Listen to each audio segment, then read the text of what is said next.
What's up, everyone? Thanks for joining me. So today we're going to get into Chance Hymas and his injury. As I'm sure most of you already know, he did suffer an ACL tear early on last season. He was able to race through the majority of the season, but unfortunately he ended up re-aggravating that ACL tear, and unfortunately after some deliberation they ended up deciding to go ahead and get that thing surgically repaired. So at the end of September, he ended up going in for surgery, and now people are starting to wonder, when can we see Chance Hymas back? So thankfully, there is quite a bit of information out there that we can look to answer that question. And luckily for you guys, I already went through all the information and put it all together for you. So we're gonna go over all that today. Let's get into it. All right, so the first thing we can look to really get an idea of when Chance could be returning to the bike is actually the last time he tore his ACL and how long it took for him to return from that. So unfortunately, Chance did already tear this same ACL once previously in 2023. So looking back at that injury, that occurred on June 20th of 2023, and he was able to return to professional racing at the season opener of the East Coast Supercross, February 3rd. So that's approximately 7.5 months later. So if you just oversimplify things a little bit and just look at it like that, we could expect Chance Hymas to be returning around 7 months after his surgery. But if you guys have been around this channel at all, you know I'm not big on oversimplifying things. If anything, I overanalyze it.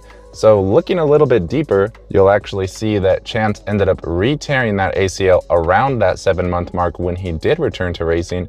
And I would argue that maybe that ACL tear happened because he returned a little bit too soon. So maybe he needs to stay off the bike a little bit longer.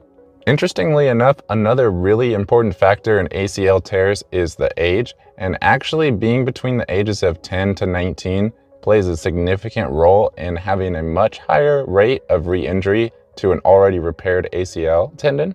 So after reading a study on the National Library of Medicine on ACL reconstruction, it actually states that 10 to 19-year-olds have the highest percentage of graft failures.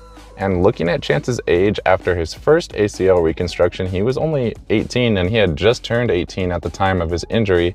And even now with his second reconstruction, he's still only at the young age of 19. So unfortunately for Chance, he's still falling into that criteria of being in that highest percentage of potential for re-injury. Diving a little bit deeper, another study says that re-injury is estimated to be approximately 6 times greater in the first 2 years following reconstruction. So if you couple that with the fact that it's the highest when people are between the ages of 10 to 19 years old and approximately 6 times greater in the first 2 years, it would seem that Chance Hymas is at an extremely high risk for re-injuring his ACL. And that right there probably played a significant role in his first re-injury of his ACL reconstruction. So now that he's coming back for the second time from an ACL reconstruction, essentially on his third ACL tendon, I would really hope that they're going to be very careful with him. He's only 19 years old. He has a long career ahead of him. We saw the great potential that he had in pro motocross, and it feels like he was able to prove himself to some extent. So I would really hope for his sake that he could at least take some time and get himself as well prepared as possible to return to racing without an increased risk of re-injury to that ACL. Looking further into some ACL reconstruction studies, it says that there's a 51% reduction of re-injury for every month delay that you return to sports up to 9 months.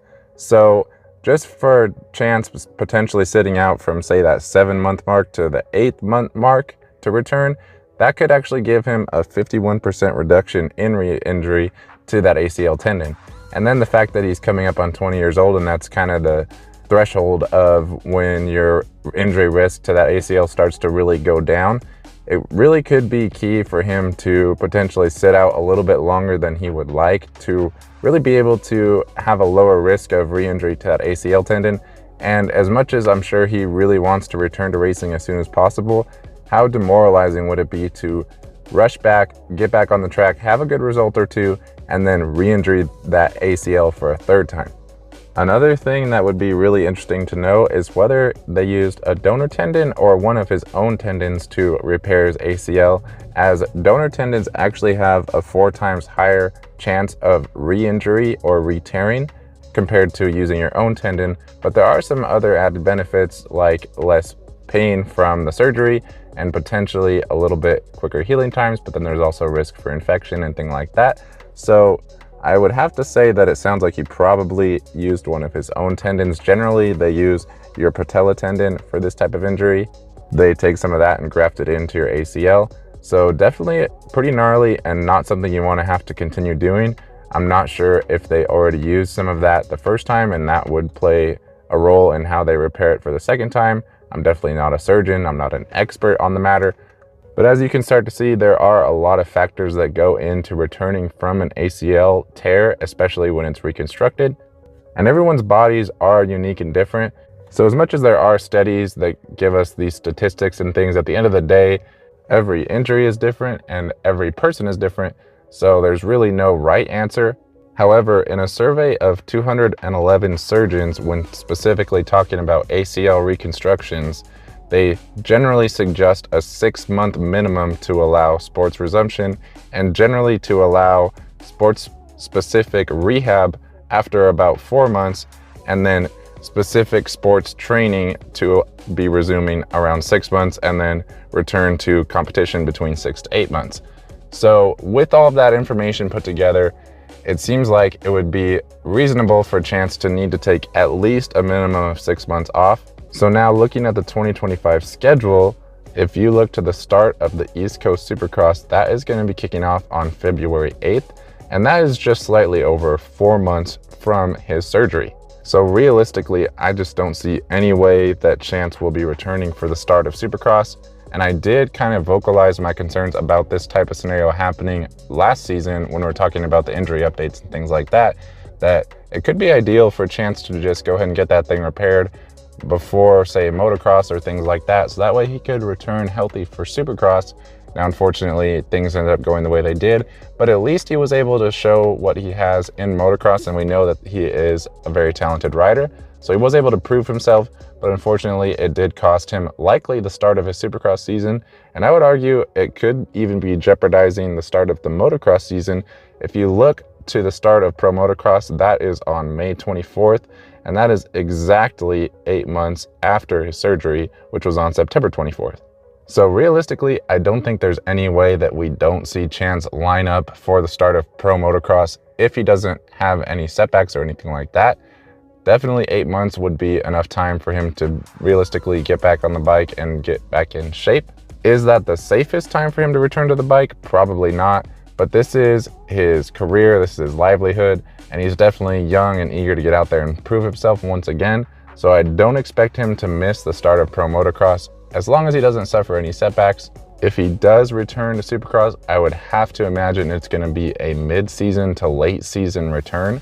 Another potentially noteworthy thing that I thought would just be worth mentioning is that this is his left knee. So potentially the leg that you're willing to put out there a little bit more often, since you could potentially be leaving your right leg on for braking sometimes in the turns.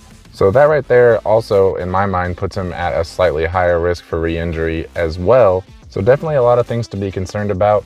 Like I said, luckily he's still young, but unfortunately, for some reason, him being that young does actually play against him as far as recovering from an ACL reconstruction and not being at risk for re-injury. So with all of this information, realistically, what I would predict is going to happen is that he's probably going to return to the bike sometime around the start of Supercross and just start doing what he can and probably work towards a pro motocross debut.